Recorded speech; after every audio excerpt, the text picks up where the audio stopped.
Hello friends, എല്ലാവർക്കും നമ്മുടെ പുതിയ വീഡിയോയിലേക്ക് സ്വാഗതം. പിന്നെ നമ്മൾ അടിപൊളിയായിട്ടൊരു ചിക്കൻ വറുത്താലോ. അപ്പോൾ സ്പെഷ്യലായിട്ട് നമുക്ക് ചിക്കൻ വറുക്കാൻ വേണ്ടി നമ്മൾ ആദ്യം തന്നെ കുക്കർ എടുത്തിട്ടുണ്ട്. ഇതിലേക്ക് മുളക് പൊടി, മല്ലിപ്പൊടി, മഞ്ഞൾപ്പൊടി, കറിവേപ്പില, ആവശ്യത്തിന് ഉപ്പ്, ഗരം മസാല ഇതെല്ലാം കൂടി ഇട്ട് കൊടുക്കും. അത് നമ്മൾ നോക്കിയിട്ടാണ് ഇച്ചിരി എണ്ണയും കൂടി തളിച്ചു കൊടുക്കണം കേട്ടോ. അത് നമ്മൾ ആദ്യം വേവിച്ചെടുത്തിട്ടാണ് പിന്നീട് മഞ്ഞൾപ്പൊടിയും കൂടി ഇട്ട് കൊടുക്കുക.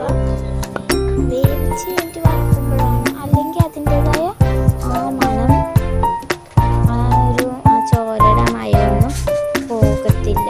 അത് കാരണം തന്നെ വേവിച്ചെടുത്ത് കഴിഞ്ഞിട്ട് വറുക്കുന്നതായിരിക്കും നല്ലത്.